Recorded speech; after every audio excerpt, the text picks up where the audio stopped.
La question, la thématique, ce sera rapide. Est-ce que c'est un joueur finalement sous-coté ou est-ce normal qu'on ne parle pas de lui régulièrement dans ses clubs ou en sélection? Pour moi, c'est un très grand joueur, mais le problème, c'est que dans l'équipe qu'on a au PSG, il y a deux stars. On va plus parler d'eux, mais Di Maria, c'est un joueur extraordinaire en fait. Quand des fois il porte l'équipe en sélection en Argentine, il a fait des matchs. Il a quand même porté cette nation devant même Messi. Et même au Real de Madrid pour la décima. Moi, je me souviens d'avoir Di Maria pour la décima contre l'Atlético de Madrid. Donc, c'est pas un joueur qui est très marketing, qui est plutôt réservé, très famille. Donc, je sais pas. Est-ce qu'il faut être est-ce qu'il faut avoir il faut avoir des teintures blondes pour avoir de la visibilité? Je sais pas. Non, mais je me pose des questions en fait. Dire que Di Maria c'est un joueur sous-coté, c'est pas un grand joueur, pardon. C'est que les mecs ils connaissent pas le foot. Je suis désolé de dire ça. Il y a des joueurs qui ont envie de démonter un peu la lumière, et t'as d'autres joueurs qui sont pas dérangés dans le fait d'être un lieutenant en fait dans leur équipe. Et au contraire, je pense que ça leur sert.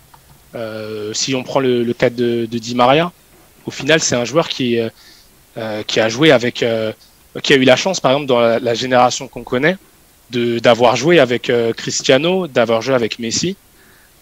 Aujourd'hui à Paris, il y en a qui vont sûrement ne pas être d'accord avec moi, mais il a aussi la chance de jouer avec un Neymar, peut-être un Mbappé. On verra la carrière qu'il Il a la fait. chance de jouer avec Cavani aussi. Attention, ouais, je vais pas rentrer dans ce débat, mais pourquoi pas. Di Maria, c'est aussi un joueur qu'on connaît par son irrégularité, le sens où il y a certains matchs où il peut être amené à passer à travers, et d'autres matchs où il peut être fantastique. Pour moi, c'est pas un joueur sous-coté, mais c'est un joueur qui, dans une équipe, offensivement, va être très appréciable parce que il va se mettre au service du collectif. Il va pas être le joueur à l'ego surdimensionné qui va être là pour justement tirer un peu tout vers lui.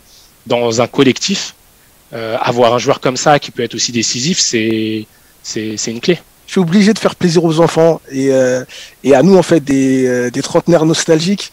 Et à travers tout ça, en fait, je vais prendre des références de dessins animés et ça va vous faire rire un petit peu, mais alors, si on prend Di Maria dans Olive et Tom, ce serait Ben Baker finalement. Le sang. Voilà. On prend Di Maria dans Batman, ce serait Robin. Et si on prend dans Sonic, ce serait Tails en fait. Di Maria, c'est toujours le bon lieutenant. En fait, il y a deux choses. Il y a le sportif, bien évidemment. Vous l'avez dit avec les titres qu'il a gagnés, l'équipier qu'il a eu dans sa carrière, et aussi beaucoup sur l'attitude, quoi. Et ce qu'il y a à dire, c'est qu'il parle toujours d'équipe, il parle toujours de famille, il parle toujours de culture.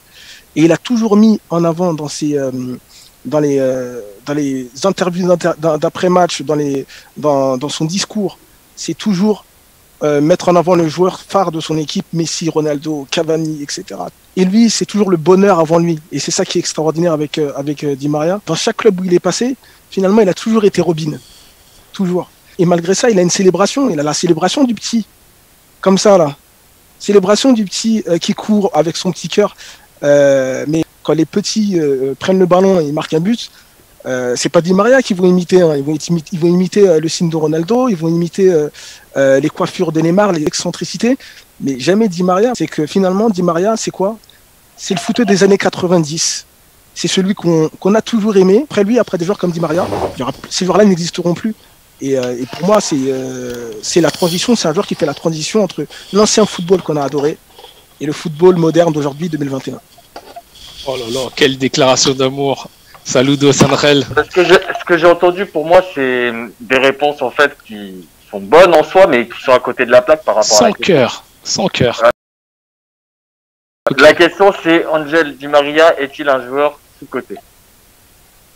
Pour moi, la question, ça dépend où on se trouve. En Argentine, il est vu à sa juste valeur. Ça peut paraître masqué parce que ça a été la victoire pour Messi. C'est pour Messi qu'il faut la gagner.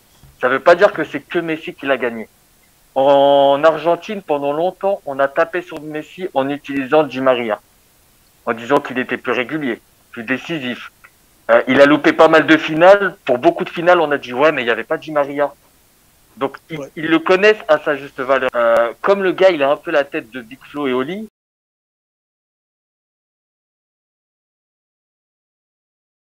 Ça va pas passer en fait.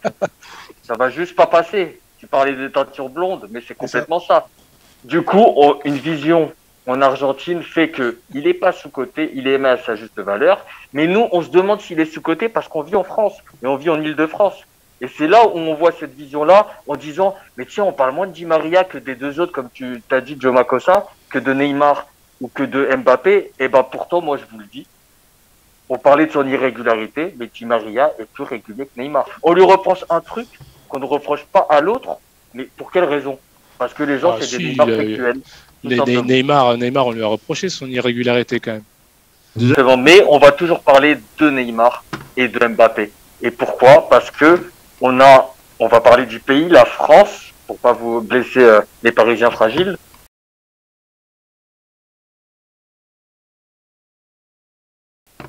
En France, on a une vision on aime le football comme si on était des groupies en fait.